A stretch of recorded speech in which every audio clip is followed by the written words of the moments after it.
All right. All right. Good morning, everybody.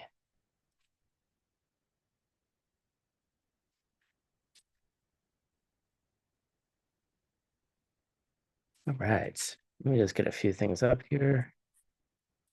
Mhm.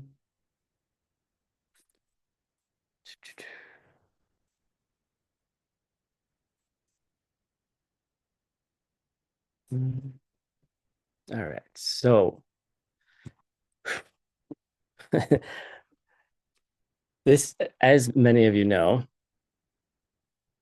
and if you can imagine, what you've heard from other people about this course,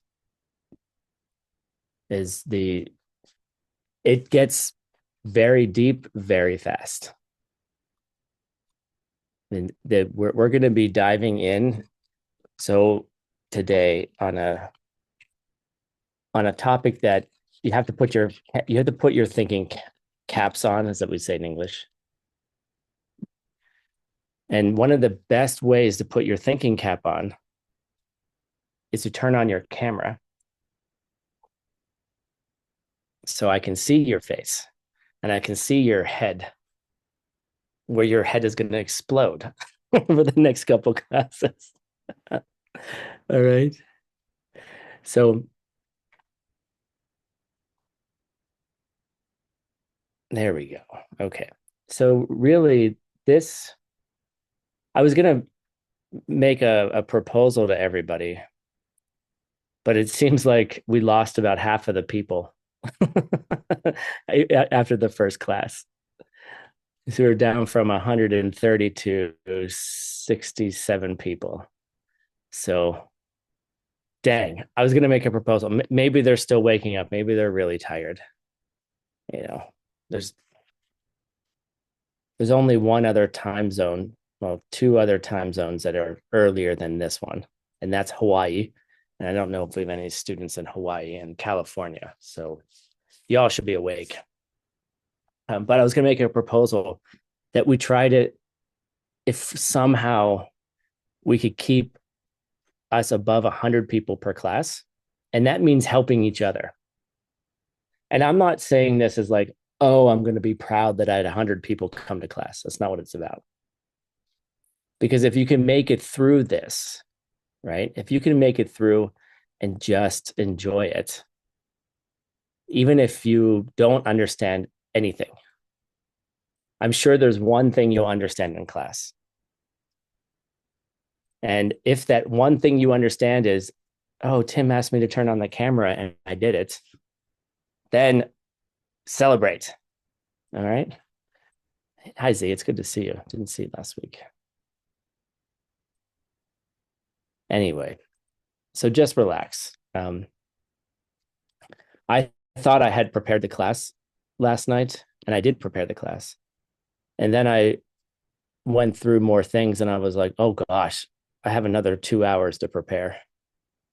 So you're not the only one who's suffering. Okay. Just relax. Okay. So today we're going to go on a bit of a journey, and in each class is going to have kind of, as I said last what of Wednesday, right? We're gonna have like two major sections of the class. One is going to be some difficult topic from. Does anyone know? I don't think we even said it. We're taking a journey. Interestingly, we're taking a journey through the second school of Buddhism. We're taking a journey through the logic schools. All right. And just to confirm yeah. And the second school has some slightly, okay, you had enough. Sorry, my fat cat is eating everyone's breakfast. And that's why she's overweight. Um, this Okay, that was a logical statement. What I just said is that true? Consider my cat. She's overweight because she eats everyone's breakfast, right? Is that the reason why she's overweight? Okay. So we're actually, I'm going to give you guys a little teaser right now. I'm going to go to the end of, okay. I'm going to go to the end of today's class, and we're going to do today's class first. All right. So I just said something, right? I just said, I was like, Kitty, stop eating your breakfast. Stop eating everyone's breakfast. You've had enough. And she's getting really good. She's actually getting very responsive. Like if I just say her name from the other side of the room, she stops eating and walks away. So I have to be careful that she's eaten enough, right? But I said something. I said, the reason she's overweight is because she eats everyone's breakfast, everyone else's breakfast, right? So there's three components that you need to know. And many of you already know this, but we're going to go through it pretty quickly. And then we're going to review at the end of class. There's always three things. The first thing is that there's some kind of subject we're talking about. Okay. And let me tell you something. Once you learn, like if you have, okay, here's a motivation to stay in the class. If you stay in this class, you will be able to out argue your partner. Now, it may not go very well. They may not be happy with you. But then you can figure out what's the cause for happiness too, right? But if you want to out argue your partner, here you go. We're going to start. Or when your partner starts arguing with you, you're like, well, it's not necessarily the case. It's the most annoying thing. It's actually more about yourself. But the point is a subject. We have a subject. Consider my cat, right? Or some kind of subject, right? Consider my overweight cat. Or just say, consider my cat. That's the subject. It can be any subject. Okay. So every logical statement has three parts in Buddhism. The second one is some kind of assertion, some kind of claim that you're making. What am I saying? My cat is overweight. I have a cat and she's overweight. Sorry, Trinity. We are talking about you. Thanks for being. I don't know if all of you saw the email that Geshe sent out on Saturday, if you're part of the Good Night Book Club. Gina, could you get that slide and I'll talk about the end of class? But Geshe sends out a daily email and Trinity was in it. My fat cat, my beautiful little pumpkin was in the email that went out. And she was such a ham. She was sitting up in the front of the class while everyone was listening to Geshe Michael. She was like, oh, everyone's listening to me because I'm the center of attention, right? So sorry, but here it is. Here's my cat. She's overweight. I'm making a claim, an assertion. I'm saying something that I haven't proven yet. I'm just saying my cat's overweight. And then you have to have what we called at the end of last class, a reason, right? You can give anything as a reason, right? Consider my cat. She's overweight because the sky's blue. Okay. Everyone's going to look at you like a little craziness, but you can put anything in that spot that says reason, whether it's a correct reason is a different story, right? So we made a claim. Consider my cat. She's overweight because she eats everybody's breakfast. Okay. And that seems pretty reasonable, right? It seems like that seems pretty correct to me. But maybe it's not. And maybe it's not a complete reason. Okay. And I saw in the chat here some interesting ideas.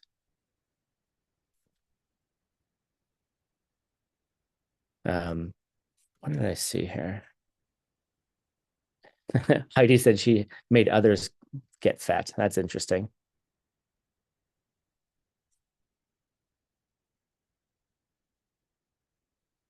You see all these different things, you know. And Z, I'm sorry you had kidney stones. That sucks. Ow.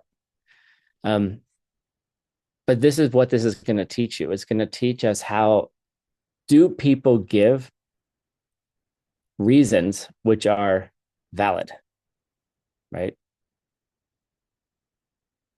Do they give reasons that work, right?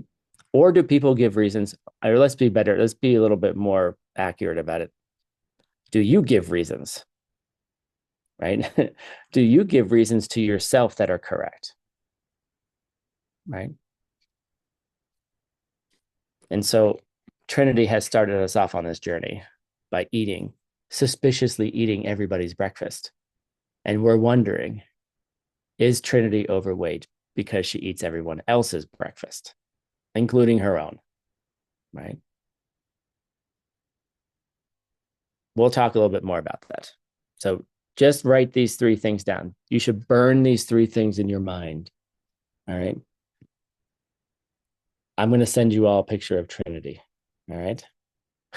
So you don't forget these three, right? Because even if someone doesn't start, it's not like your partner's going to come in and be like,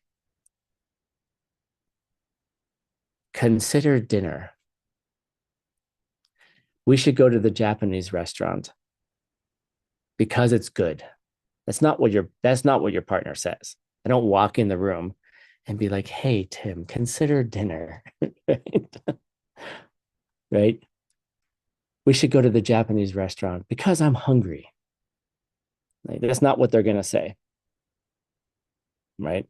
They're going to be grumpy because they're hungry. They're not going to tell you they're hungry. Right? How will they present? They will present these three things, but not necessarily in this way. So you're also training your mind to see, well, what the hell is someone talking about? What are they trying to say? What are they claiming about it? And what's their reason? Right. So burn these three into your head. And I apologize. We have how many languages?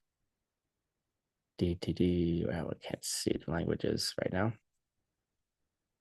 We have a lot of languages being translated.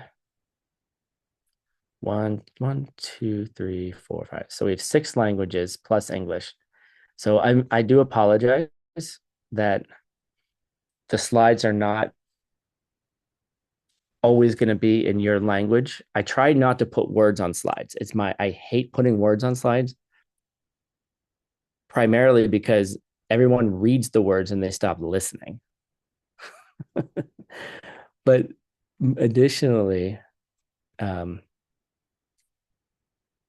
because we have a multilingual class, if I had a slide with 7 languages on it, there'd be nothing for you to see, right? But I do try to send out the PowerPoints early enough, which last night was 10:30 p.m., which is early enough for translators to get it done, I'm sure. Well, that was like, I sent it out like 7 hours ago. And no, I'm not expecting translators to translate it overnight. But I apologize ahead of time. There will be more words, and I will try to prepare earlier to get those PowerPoints in your languages. But I'll explain it all. And I make pretty pictures. I think I make pretty pictures. I try to make pretty pictures. And it should be helpful. Okay.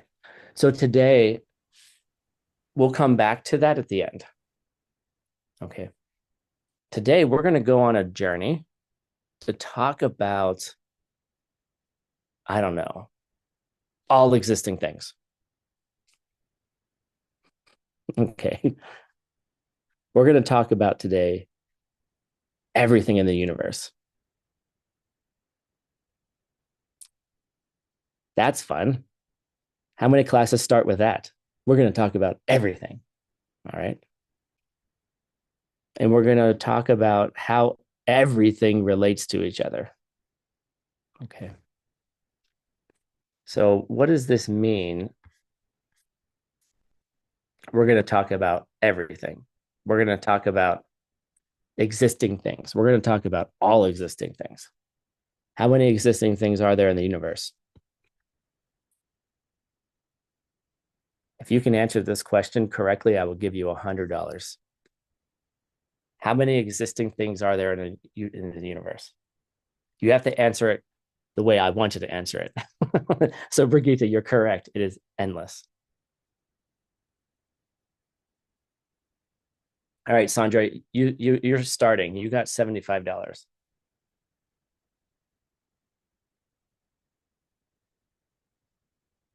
Z is kind of close. All right. Sandra said, how many existing things are in the universe? And she said, how as many as I can see. Okay. That's close. That's close to the number, but it's not the number. She gets $75. Who wants to finish it off? Who wants to finish the bet?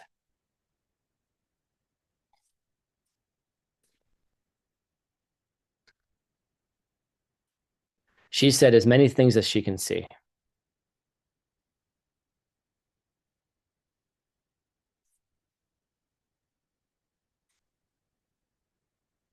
Yeah, as many things. Okay, Yasheng go. Was it Yasheng who said that? Yasheng asked it as a question. Oh, no, Laudar said it before her. As many as an enlightened being can perceive. Okay, we don't need to say enlightened being in this school, but anything that can be perceived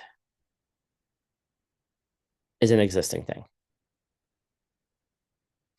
Okay, so the reason why, Sandra, you weren't correct is because you can hear things, you can taste things, you can smell things, right? Seeing is not the only thing that accesses stuff or existing things.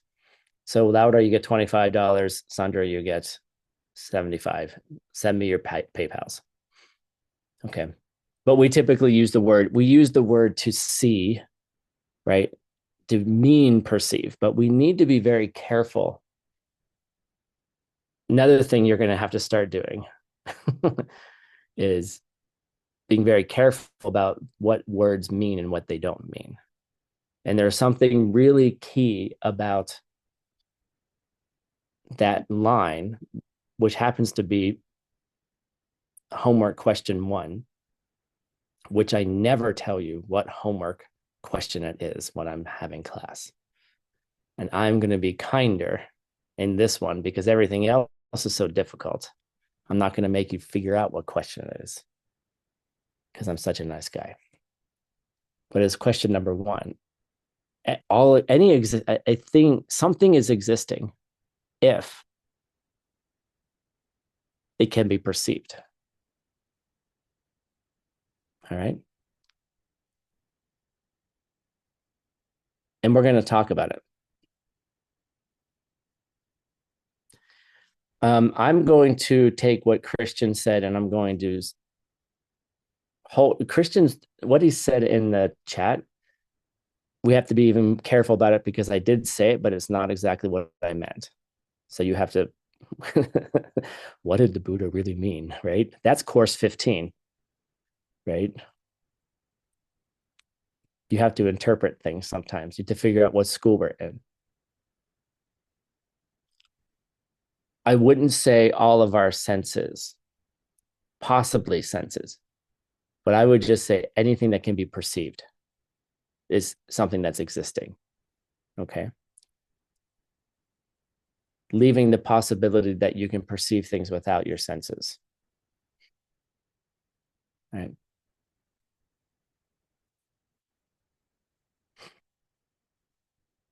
So, David, you said what you defined as a valid perception, right? We're just talking about existing things. We're actually talking about whether you see something validly or not. So Sorry.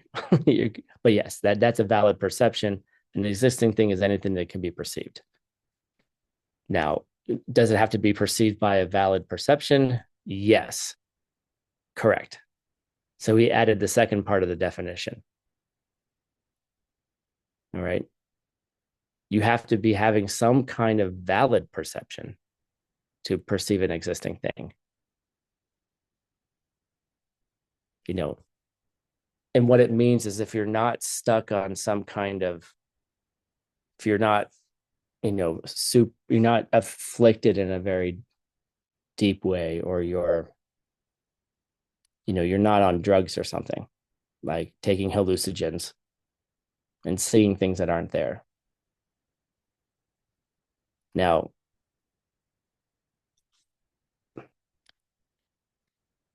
let's just leave it at that for now. Okay. I like to debate. I'm like, well, if you're perceiving it, is it still, does it still function for you? And if it still functions for you, is it existing? Because a lot of people take hallucinogens and they perceive things they haven't normally perceived, and then they completely change. And so that perception of something that wasn't there was maybe there, and it functioned. So we got to be careful about everything. From now on, you are cursed. I'm sorry.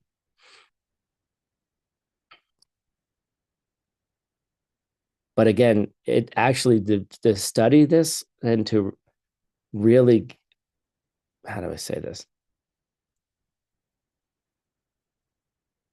What we should do before every class, and we're going to start it next time, I just decided, is you need to have joyful effort. Okay. You have to just relax. Like if you try to understand these things with a tense mind, it's like you're creating a you're creating a boundary, right? You're creating such tightness that you can't push information in. Just just allow, right? And then enjoy it. So I think we're going to, for the other classes, because it does get, next class actually is probably the most important class of the entire group of classes. We're going to do a little bit of rejoicing before we start, get ourselves in a good mood, right? Clear up some bad seeds, plant some good new seeds, and just relax. So, because what was the motivation for doing this? Do you guys remember?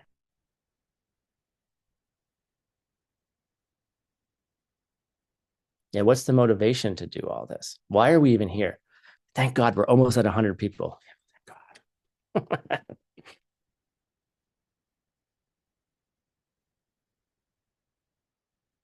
Right.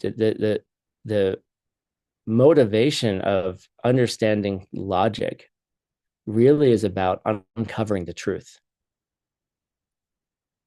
right?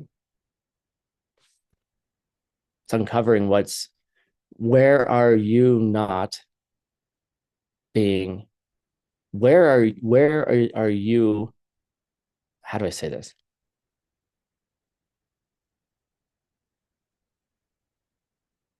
Where are you in your life creating more suffering for yourself that you don't even know? You're not even aware that you're doing it, right? That's the nasty trick of seeing things incorrectly. The nasty trick is it just keeps going so much that you don't even, you can't even perceive that you're doing it.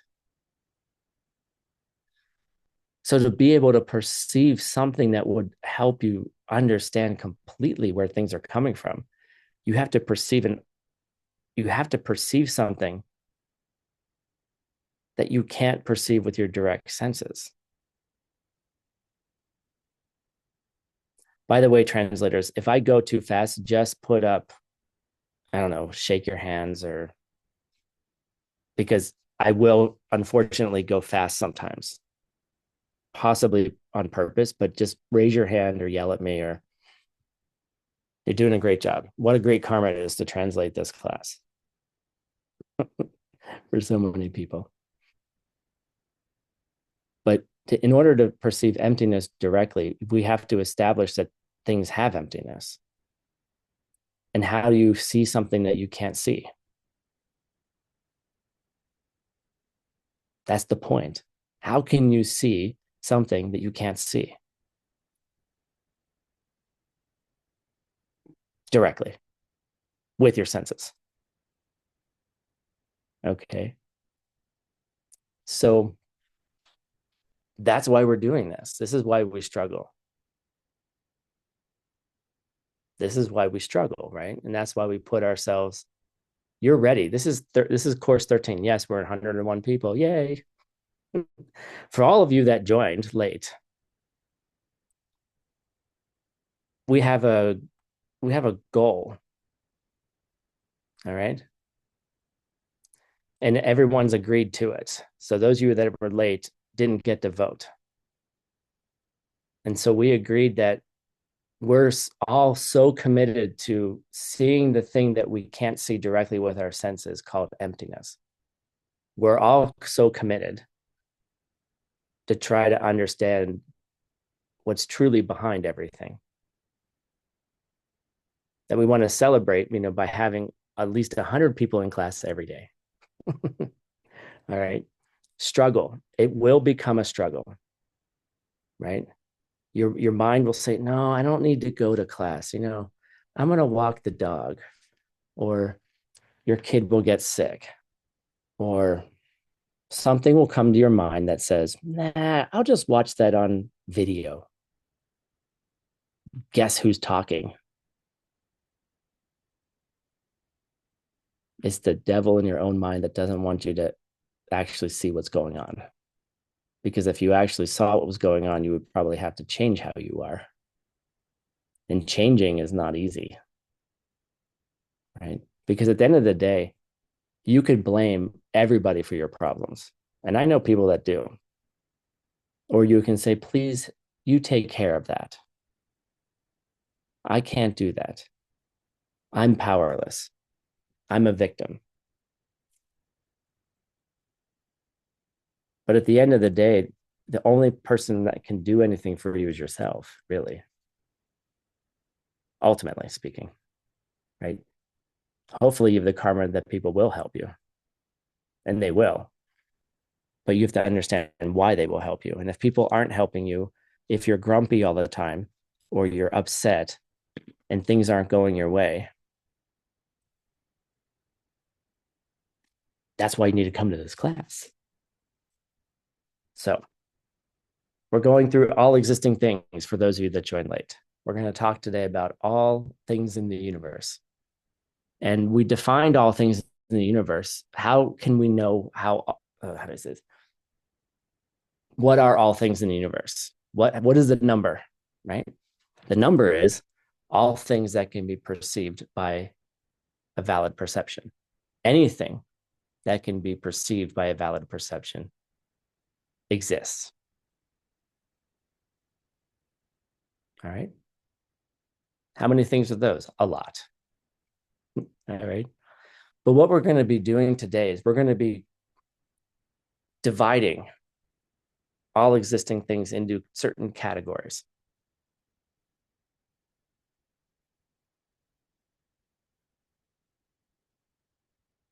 So that we can do something with all existing things. Like, what are all existing things looking like? So there's many ways we can divide everything in the universe. You can divide everything by everything that's blue and everything that's not blue. That's a valid way to divide everything in the universe. Or things that you like and things that you don't like. All right. You can divide, what other good divisions, what other divisions are there? You can kind of create any kind of division, right? We're going to divide things into You guys get the idea. So let's divide them into something that's going to be useful for us. All right, here we go.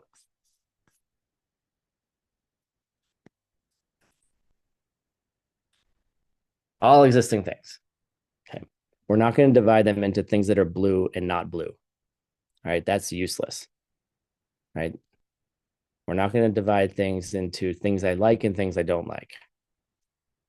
Because again, that's not going to really help us that much. But so we're going to divide everything into two categories here. Wow, that was a nice reveal. Into unchanging things. And then, oh, dang. The other one is changing things. I did this backwards. Okay. All right. The way I was going to teach it last night is on how I'm teaching it now. Anyway.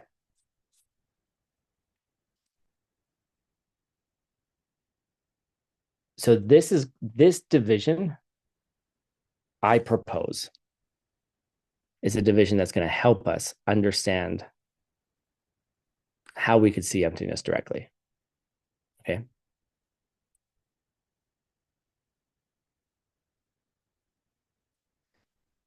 So there's an interesting definition that the logic schools give to these two things, these two categories where you can shove things in.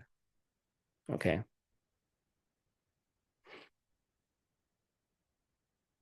A changing thing. All right. These are classes of definitions. So just write the answers down. We're working on homework 2, question 2 now. All right. A changing thing is something that is anything that lasts for only a moment.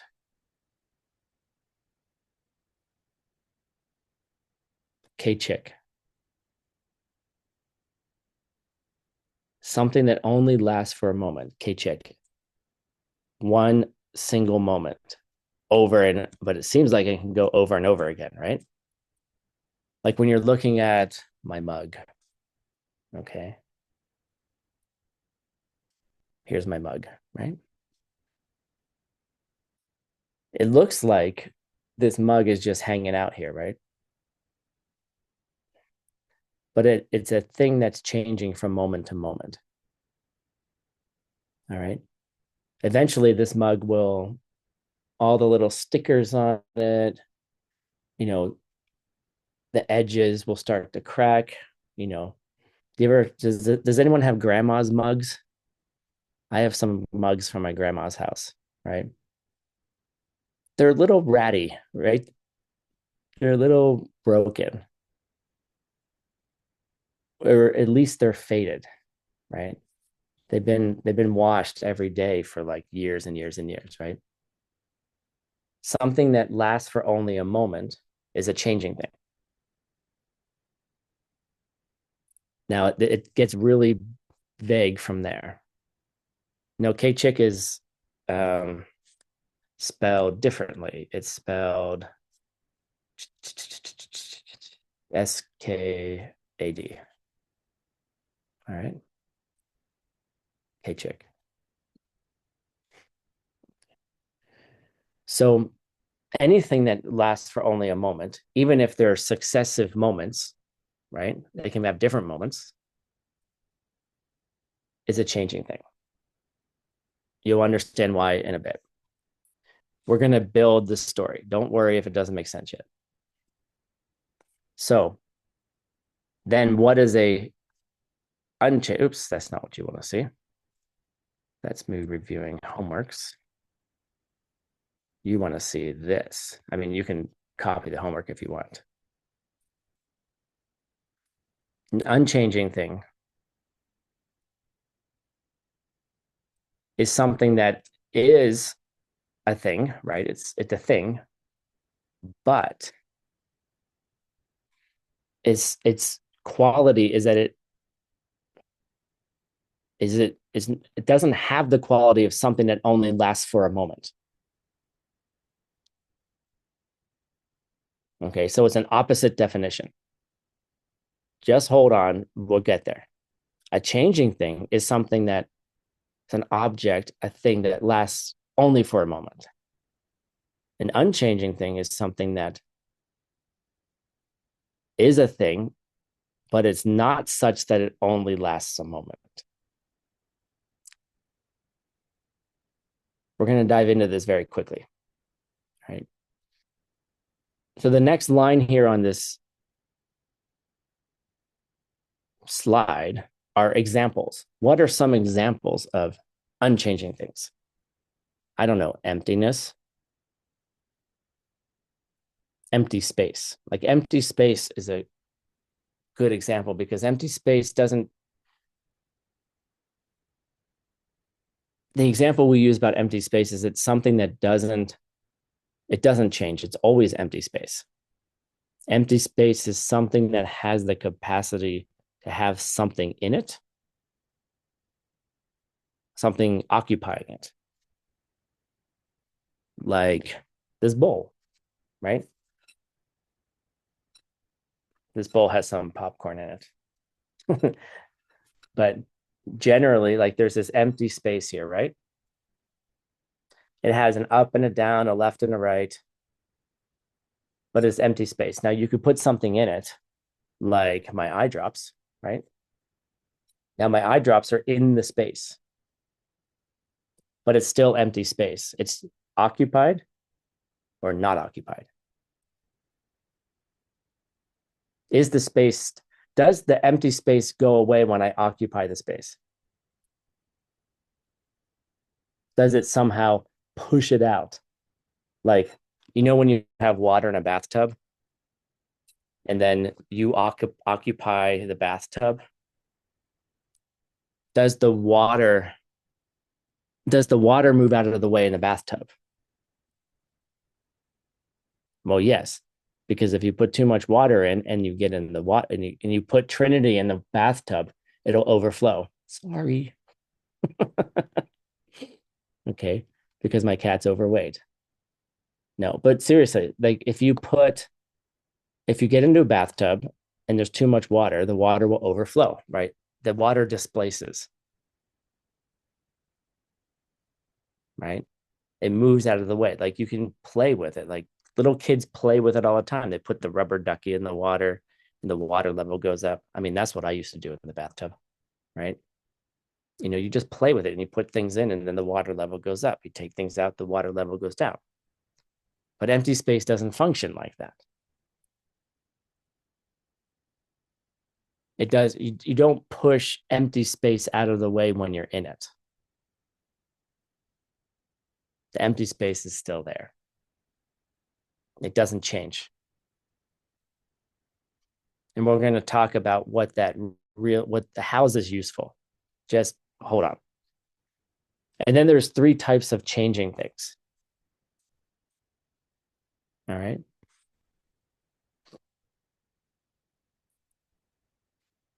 Now, before we get to these 3 types of changing things, just to answer the question correctly, is that an example of a changing thing that we typically use in these arguments is a water pitcher, right? Because that's what every room had a water pitcher in it, a bumpa. Like people would bring water in because they didn't have sinks, right? We use a mug.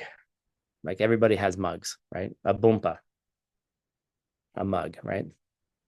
Or a pillar, like something that holds up a room. Those are classical examples. All right. And then there's 3 types of changing things, 3 categories of changing things: physical things, mental things,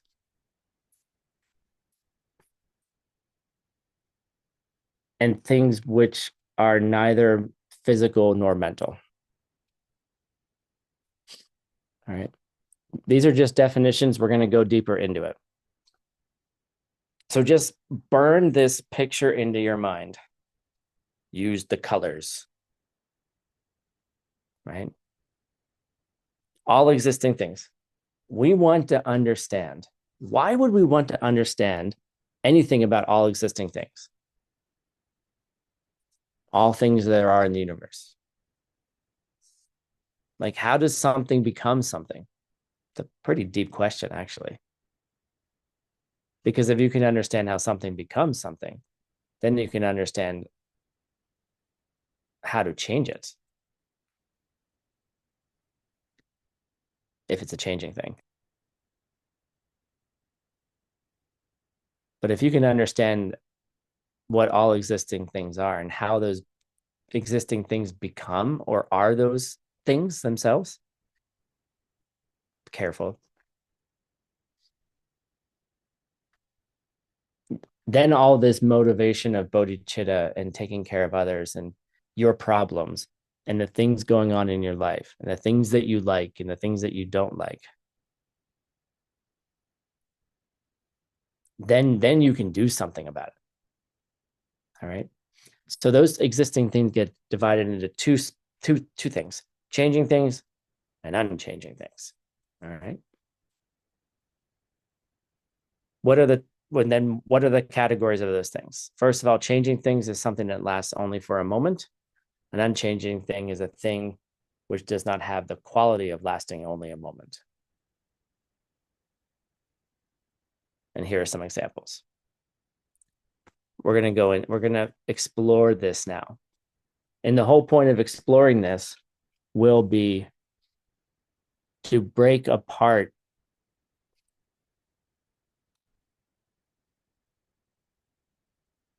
the things that you think are unchanging that are actually changing.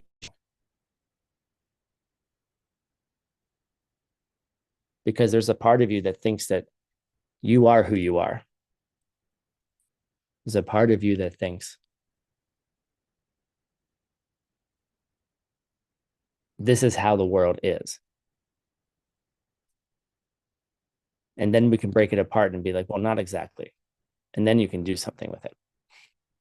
So there's a little bit of we have to go in a little side discussion here about changing and unchanging things. All right.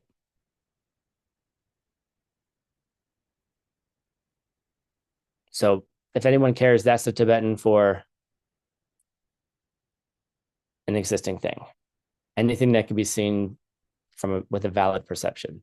Semen mikpa yupa. All right. Anything that can be perceived and any object. It's interesting, the definition.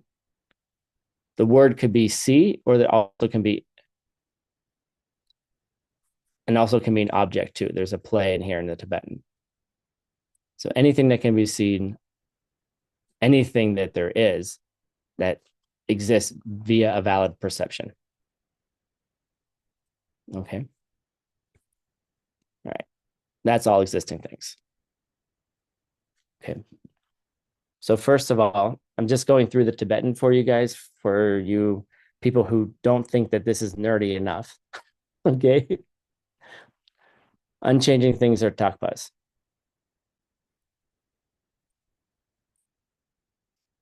A changing thing, the word that we use in Tibetan for a changing thing is literally something that is not an unchanging thing. Okay, I'll say it again. A changing thing in Tibetan, the word that we use for a changing thing is not unchanging. So the word for changing thing, unchanging thing is dakpa. An unchanging thing, excuse me, this is so hard. A changing thing is mitakpa. Something that's not unchanging is a changing thing. Okay. All right. Got it? That's so fascinating to most of you, I guess. But there's something very deep in there.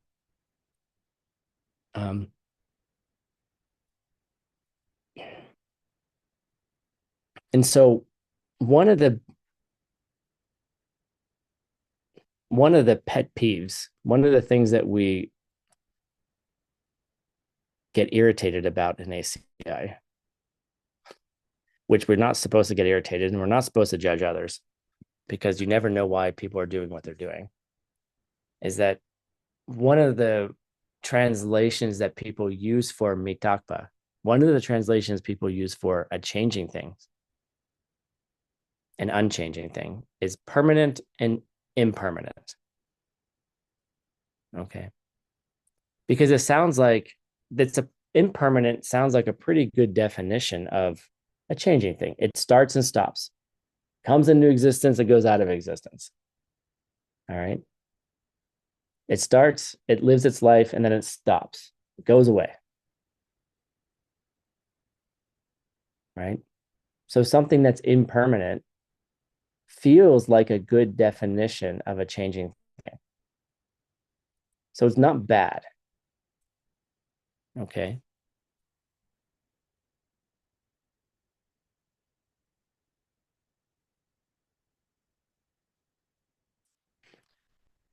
But it doesn't really capture what's going on. Okay. And the problem with permanence as a translation for an unchanging thing is that it makes it sound like it's something that lasts forever.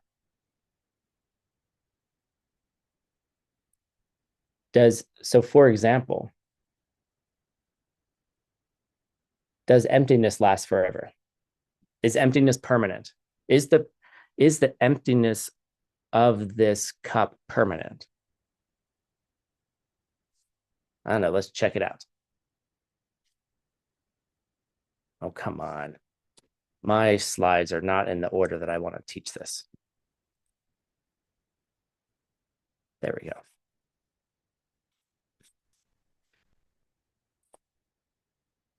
Is the emptiness of this cup permanent?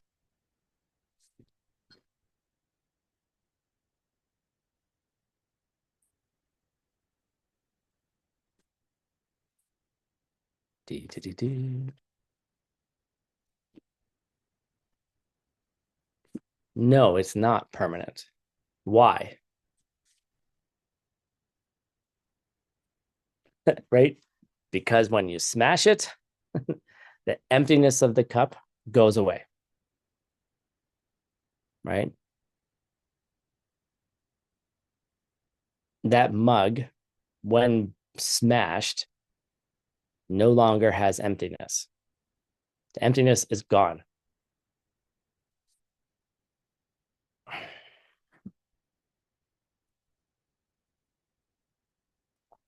Okay.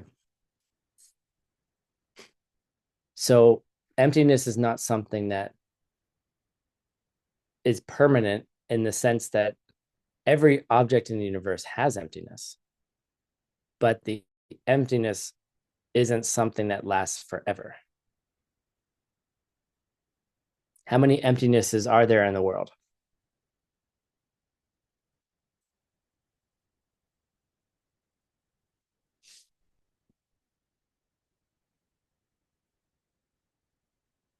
Someone's saying one.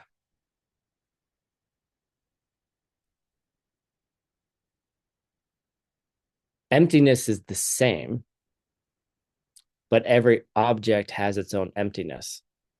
So there are as many emptinesses as there are objects. Okay. But if something changes,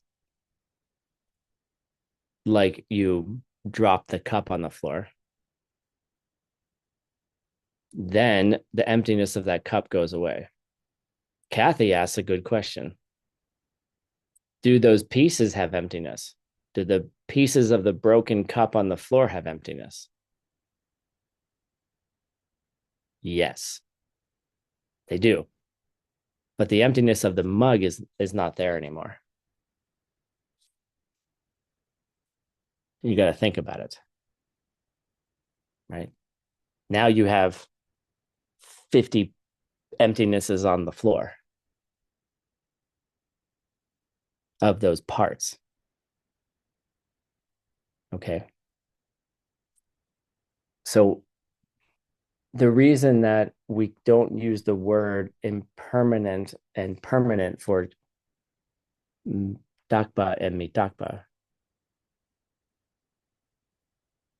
is because the emptiness is not a permanent thing. It's an unchanging thing. But an unchanging thing doesn't mean that it's permanent.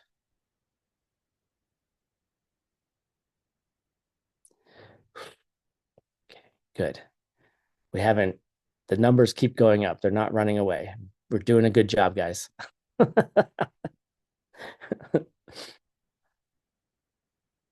Okay, doing a good job. We only have 8 more classes, 8.5. So, all right, we're going to go there now. Hold on. How can we better understand this? Okay.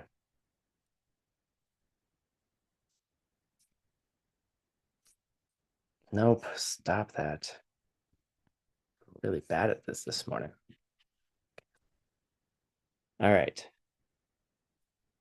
How can we better understand this when it comes to emptiness?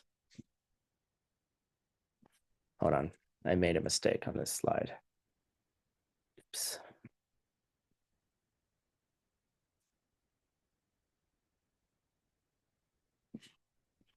All right, now it's better. Okay. Okay. All right. Let's have a look. Let's look at a changing thing. All right. Let's consider, I don't know, let's consider this cup. All right. Let's consider a mug. Let's think of a mug, right? How does it exist? Like over time. All right. This is a nice little over time imagination, right? You probably did this in math class. All right. Does my mouse show up on your screen? Okay, cool. All right. So this part right here is where the mug starts, right? And, it kind of goes through its existence, right? And then it starts declining in its existence, right? This is when, like, around this point is when grandma gives you the cup. Grandma's had it for, 80 years. And then you drink your coffee every day, you don't take care of it like grandma did. And eventually it goes away, right? Here's the end of the cup, right? So it starts and it stops and it changes throughout its entire existence. Okay. And this is just a representation, right? Over time, it changes. Okay. Or you could think of it well, we'll talk about that in a second. Now, how does emptiness work here? Okay. An unchanging thing. How does emptiness work? Does emptiness go through this cycle up and down? It does it. And this is why we call it an unchanging thing. Because it doesn't change, it doesn't become any more less, or it doesn't become any more emptiness, or it doesn't become any less emptiness. The emptiness of the mug is the same emptiness, irrespective of the time that the mug is in existence.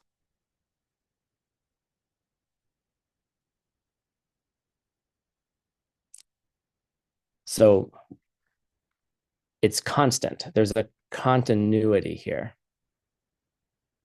All right. But if you see here, the emptiness does seem to have a starting point and does seem to have an ending point, which coincides with the beginning and the end of the mug.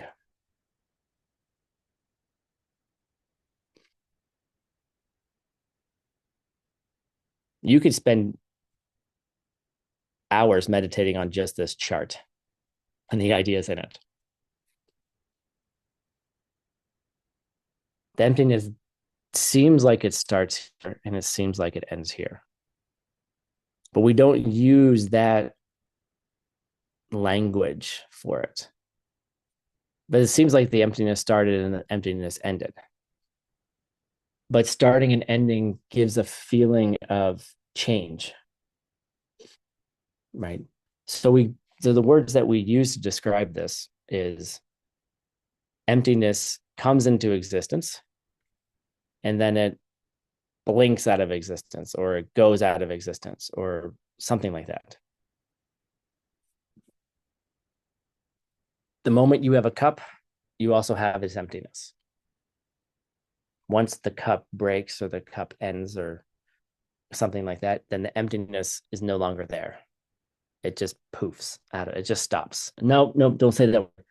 It just goes away, vanishes like a magician or something like that.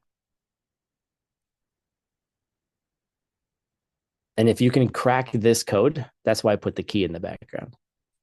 If you can crack this open and you can perceive this line, right? This emptiness. Okay. Then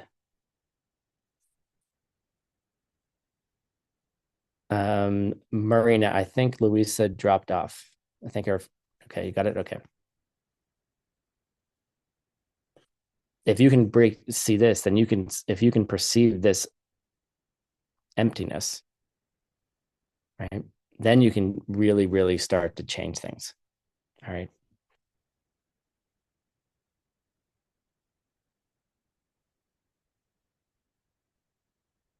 So in this way, it's a perfectly constant and consistent.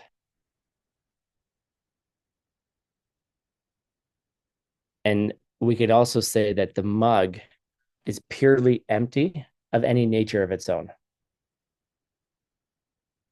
Okay. You've heard that, like, oh, nothing has its own nature, right? That's what it means. Nothing has any nature of its own, is its emptiness. And it's constant, it's consistent, it never changes. It's never sometimes empty. It's not just sometimes or partially coming from its own side.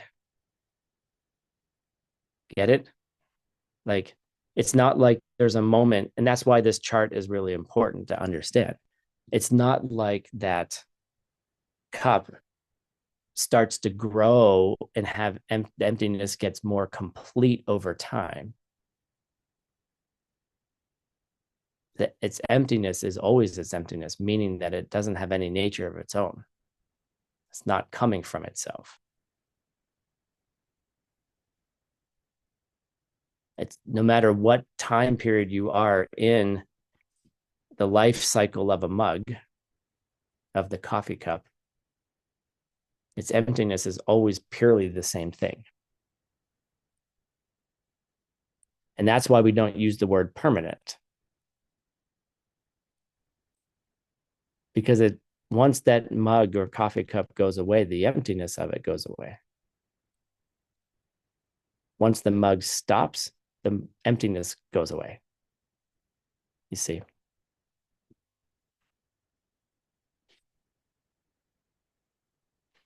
And just as a side note, miktapa, as translated as impermanence, works in some cases, like when we're talking about death, like in Lam Rim, like impermanence in the form of death. That's an acceptable usage of impermanence as a translation, according to ACI. Okay, that's just a side note. All right, we got a half hour left.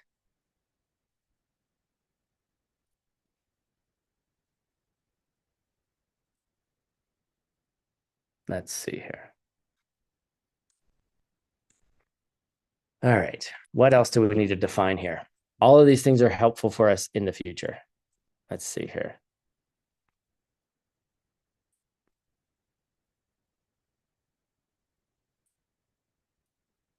Mhm.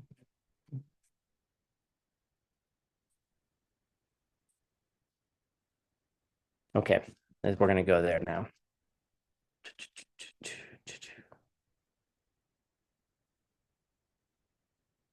There's one more thing we need to define. Mhm. And it's the word, it's a thing called a nupo. Nupo is a working thing.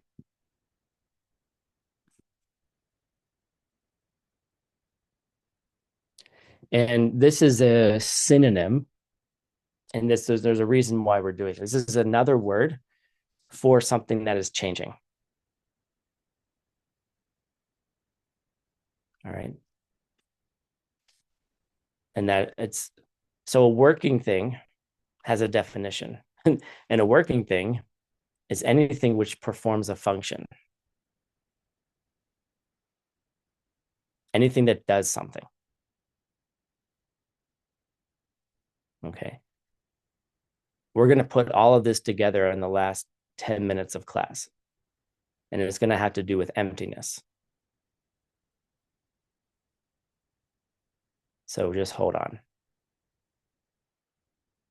So anything that performs a function. So we're getting all these definitions.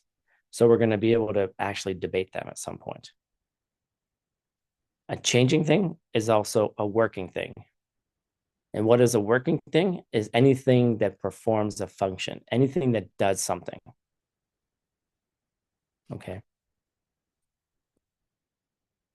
So the converse, so I'm going to ask a question. Is an unchanging thing a working thing? Yes or no? Is an unchanging thing a working thing?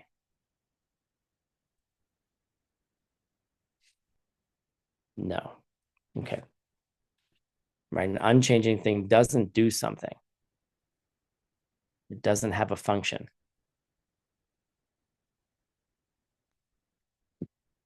All right. And if it exactly, so Octavia said a good point. If it does something, it must change.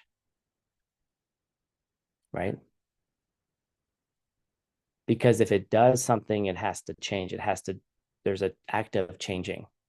And we defined all of these things. So then we're going all the way back to ACI 4, was it? Where we talked about an unchanging creator God, right? If there's a creator who's unchanging, always there, you know, that's, that changed the universe, that started the universe. An unchanging God could not have created a changing universe because that would have mean that the unchanging thing changed, and that violates the definition. Okay.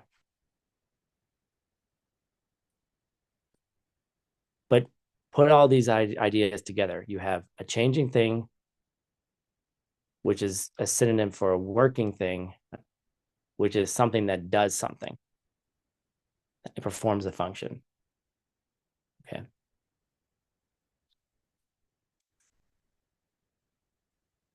Right. I didn't say there wasn't a God. I just said a God couldn't be unchanging. Don't put words in my mouth. But that's good. Very good. All right.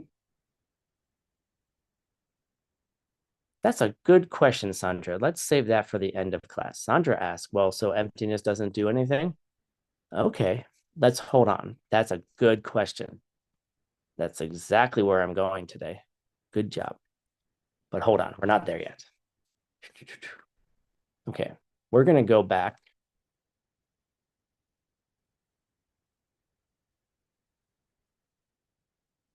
Okay, we're going to go back a little bit in this class so we can define a few more things.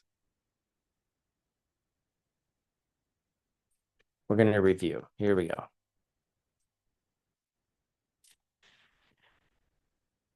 We have an interest in class. I have sold you on I'm becoming a very good marketing person. I have sold you on why we have to understand all existing things, not just what's in the newspaper today, you know, all existing things. We are concerned with big things, all things, right? And all things get divided into two sections: changing things and unchanging things, right? Example of unchanging things: empty space, emptiness. All right. Now, examples of changing things: we have physical things, we have mental things, and things that are neither.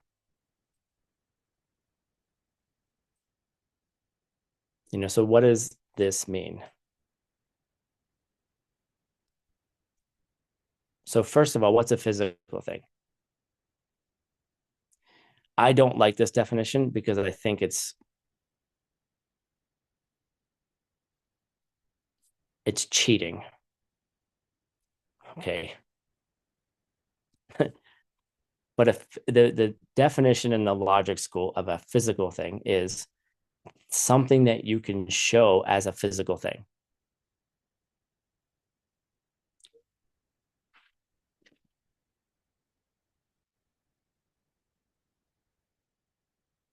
Which is really, I don't know, I think it's cheating.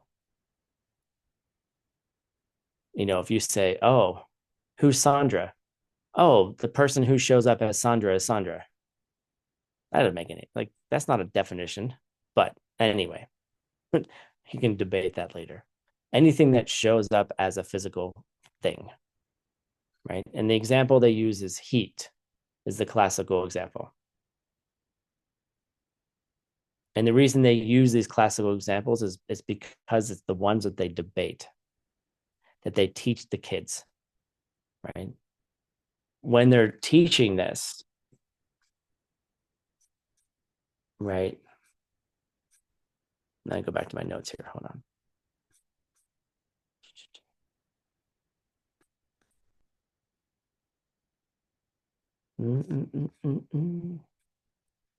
When they're teaching children these things, right? Or children, young people in the monasteries, right? They start with certain kinds of things. What's the first debate, if anyone remembers, in the Dura of Adam's text? Does anyone remember? Did anyone study that? Was anyone around then?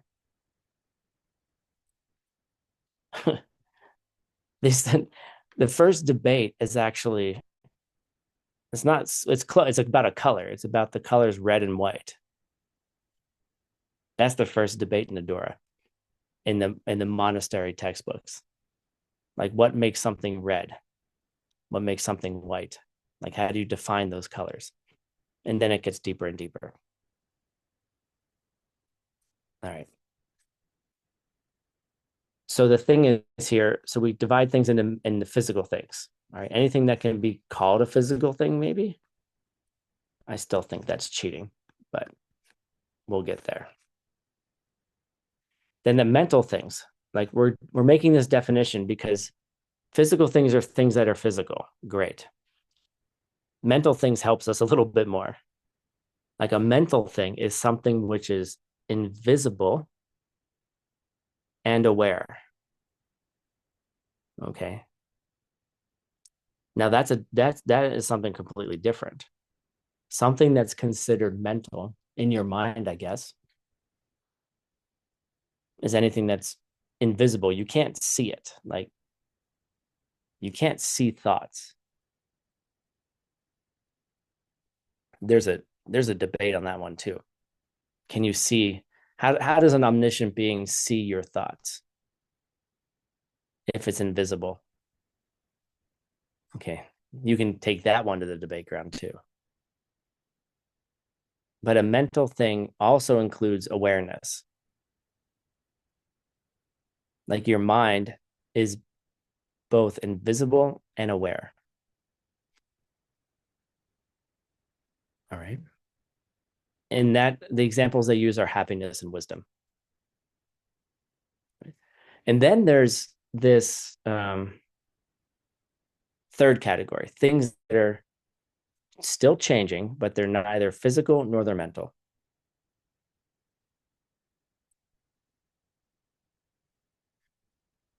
So anything that's produced, anything that's made, because a changing thing is made, that's neither matter nor mind, right? So if you think of something like, let's use the word Sandra. Let's use Sandra, right? Sure, Sandra has a mind. Sandra has a body, has physicality, right? But Sandra is neither of those.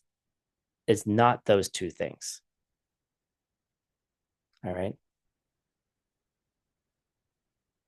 But Sandra still changes. So kind of like concepts, right? And you have to think about that one, right? A person, when you think of a person is more than their mind and their body, and they still change. Okay. But they're not mental nor physical. Sure, Sandra has mental things. She has a mind. Sure, she has a body. Yes. We can see her face. We can see her hands. We can see her eyes, right? But she's not those two things. Maybe she's those two things together and more. Just think about it. Okay. So where are we going with this? All right. These are what this allows us to do. Is it allows us to separate.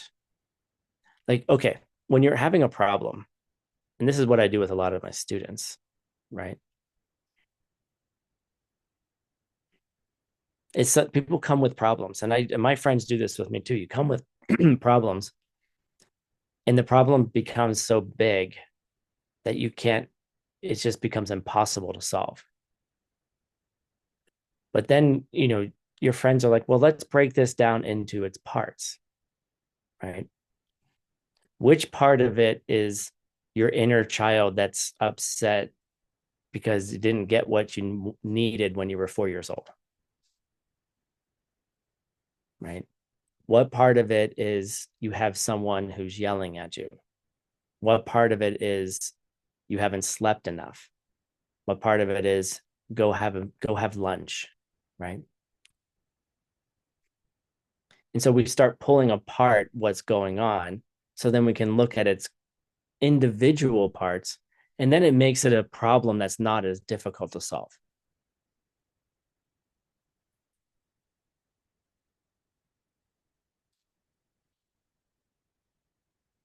And that's what we're doing here with breaking all existing things into parts that allows us to solve all the puzzles of emptiness.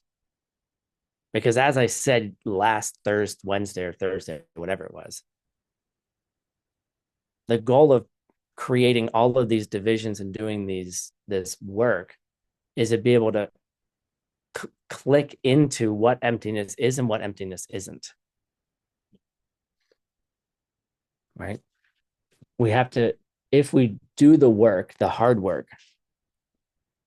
of understanding what it means that nothing has any nature of its own, then if we can kind of pull those things apart, then there's some space to put your meditation into. If everything is just one blob of problems, you're not going to be able to do anything with it. It's too overwhelming. But in this case, it's taking everything apart so that you can then do something with it. Right? And it makes it easier. Okay.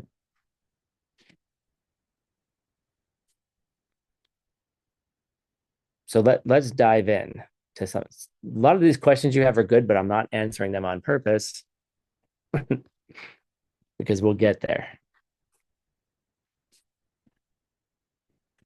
So let's take a little trip into debate.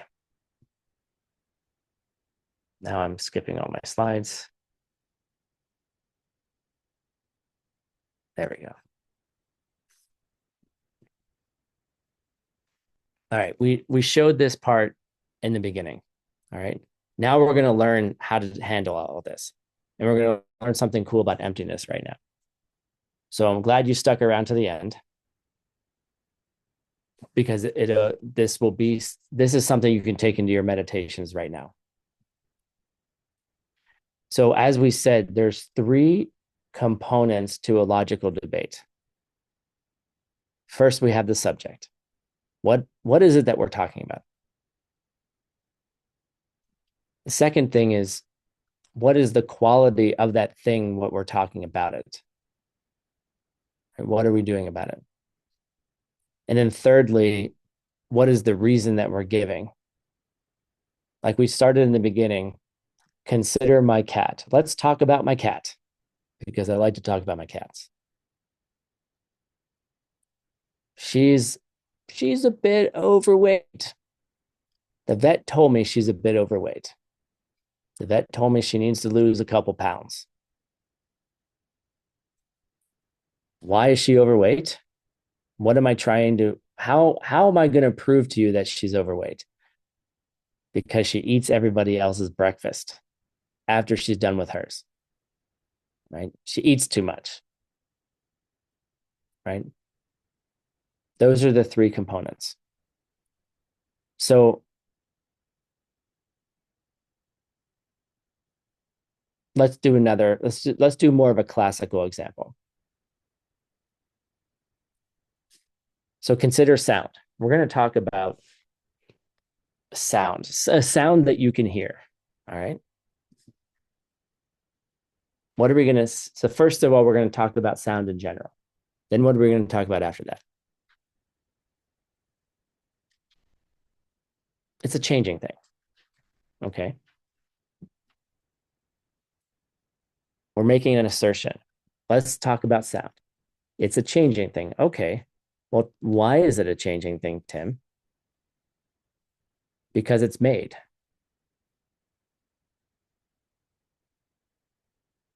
All right. Because someone made a sound, because the sound was made. This particular debate is this particular proof is designed to counteract the idea that there's a universal sound, om. The sound of the universe is unchanging. Okay. Right. But here's these three things. All right. And there's nothing wrong with it. You can't argue this one. I mean, you could try. But based on all the definitions that we started with, which you agreed to, whether you implicitly or didn't explicitly agree to it, you agreed to those definitions. All right. That's why I made you guys agree. Now we're working with a common understanding. Now I'm going to give you a logical proof. Consider a sound. It's a changing thing because it was made. Right? How does something become a sound? I talk. I play some music. I don't know if you can hear that because of the microphone, right? Right? All of those things are sounds. They're made. I did something. I took my hands, put them together, and they clapped, and the sound started. And then the sound ended. Hold on. I have an idea.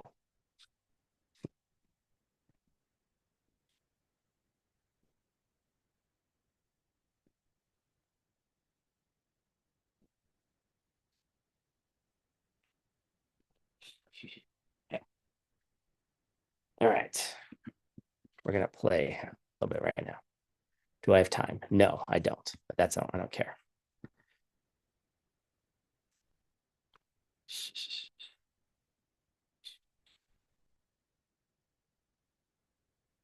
All right. How do I? Here we go. Original audio. There we go. Okay. We need some original audio here. I have a little bell. All right. And I want you to close your eyes. And I can see because you got your cameras on. Close your eyes. And I want you to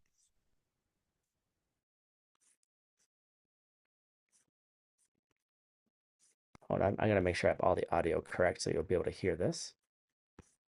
Original sound. Okay, cool. All right. You're gonna hear a bell. You're gonna hear a ding. Listen for where it starts and where it stops. Right? You're gonna hear the beginning, the middle, and the end. Here we go.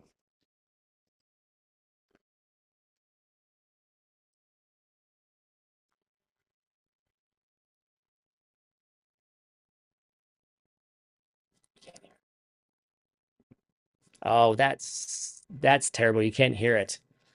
Oh, try it this way. I hate Zoom. I hate Zoom. Okay, whatever. It's empty. You know what you can do? Do it at home. Find a bell and try to listen. That's obnoxious. Oh, wait. You know what? Haha.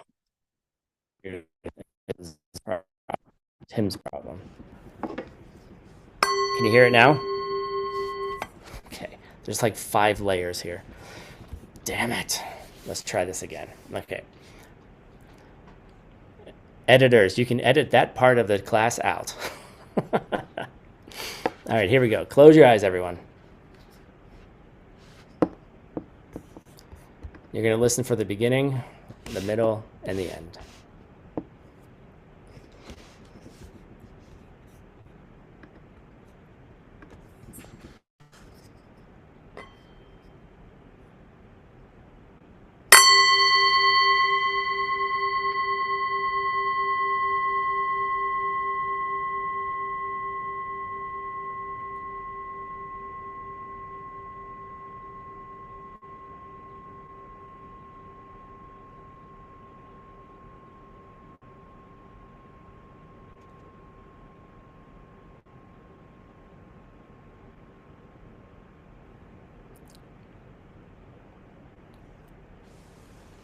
When did it end?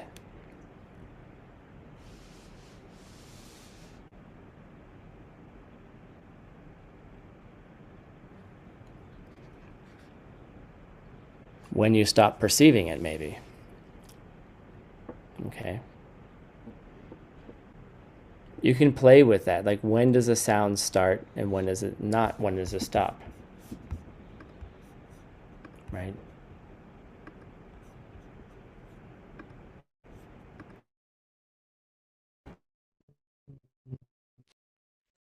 Let's go back to, okay. So, was the sound made?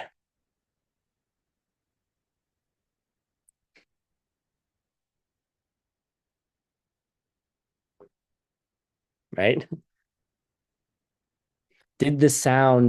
Was the sound there before I did this? No. So it was made. So it was a changing thing. Right?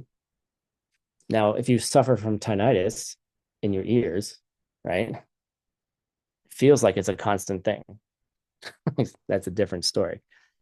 But it did start and it's made. Sound is made. All right. We're going to go to the last thing here. And then we're going to debate this. Okay. But again, when did the sound start and stop? And then you can start accessing emptiness. Okay. My cat wants to say hi. Where is she? There she is. I can't see. Oh, she's behind me. That's why. Where are you? There she is. Anyway, we're going to go for one more debate. We have a subject, assertion and reason. Let's consider emptiness. All right.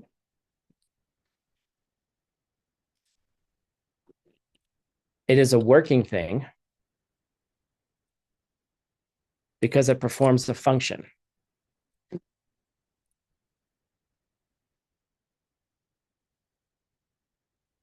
Sandra asked this question earlier, like a little Subhuti over here. She said, wait, so empty does, and she said, wait, emptiness doesn't do anything? So here we go. Now we have, this is exactly what you said, but I said it the opposite way. Consider emptiness. It's a working thing. Why is it a working thing? Because it performs a function. What function does it perform? I don't know. It helps remove every single negative emotion you ever possibly had so you can reach nirvana. And then once you reach that, then you can become a total Buddha.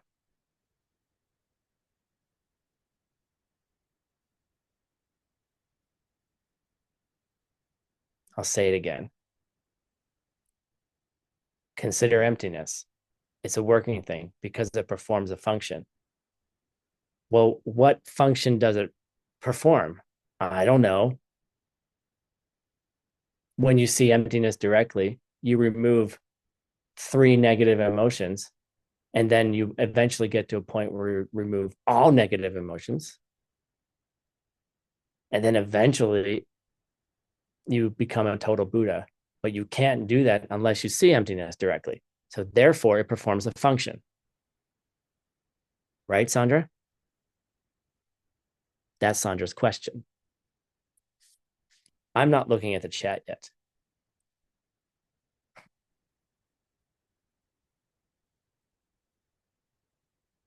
Because I want you guys to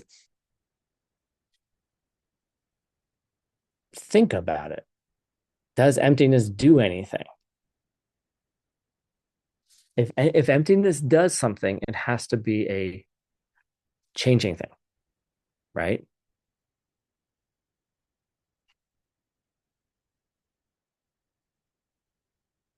So how can perceiving emptiness do anything if we're making the claim that emptiness is an unchanging thing? What would be the point of perceiving an unchanging thing that can't do anything, but seems like it does something, right, Sandra? It does something. It does something. Of course, it does something, right?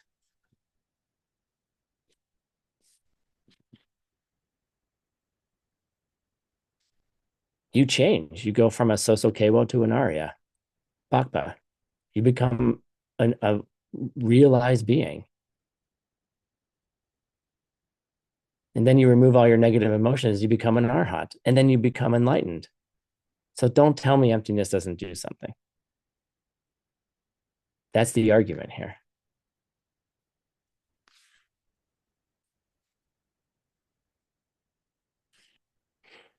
So how do we get out of it, Sandra?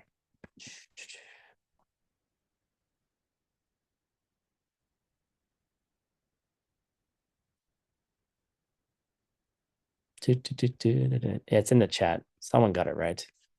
You should have waited, David, until I offered money. If you wait until I offer money, it'd be much more fun. The way we get out of this is emptiness is an unchanging thing. Emptiness doesn't do anything. But it's your perception that's the changing thing. You perceive the unchanging thing of emptiness, of something not coming from its own side. And that's where you need to take your meditation. Because emptiness doesn't do anything. It can't. But the thing that does do something is an emptiness. Then you got to figure out what is the thing that's doing the thing. What is the thing that's changing? And how does the thing change? How do you change into a being that can serve all beings? How does taking care of others relate to perceiving emptiness? And what does it have to do with emptiness in the first place? Because a good deed has emptiness too. It has nature of its own.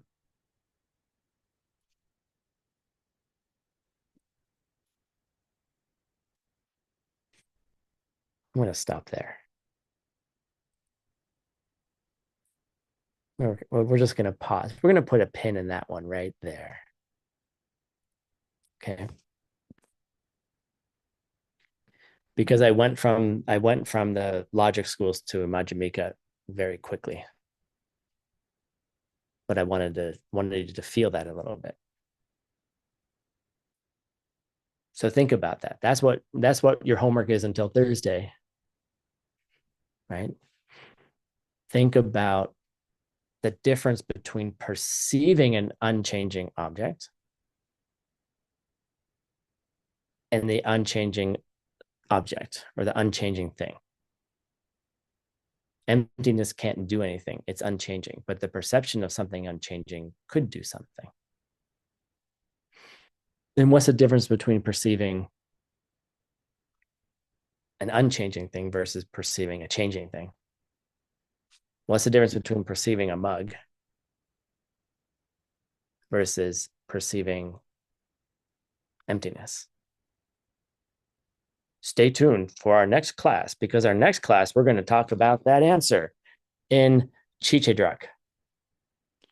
We're going to learn about this study. Okay, if you only come to any class in this series, class 3 is the most important, because the study of Chichedrak is the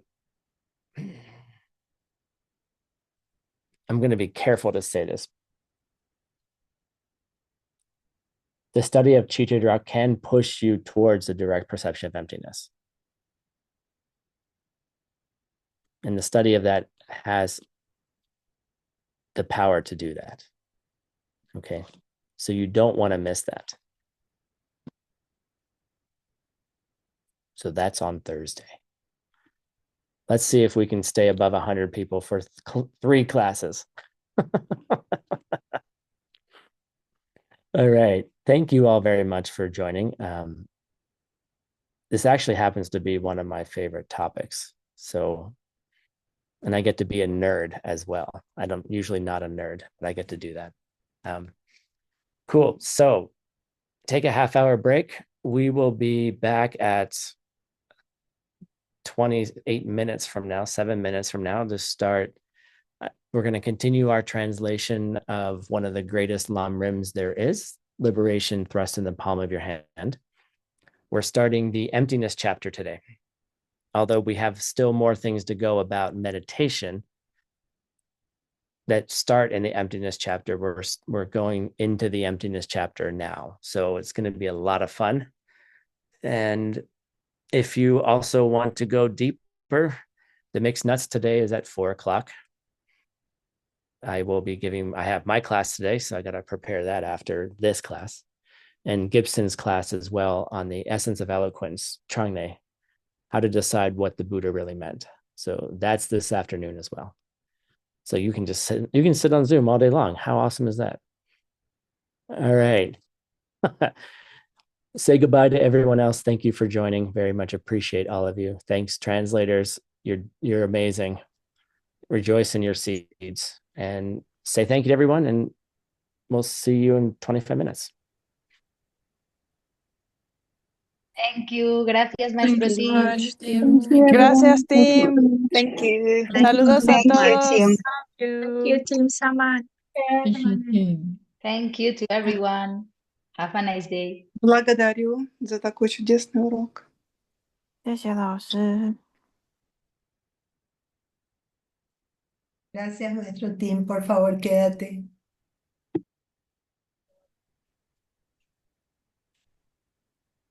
See you guys. Mulțumesc, la revedere.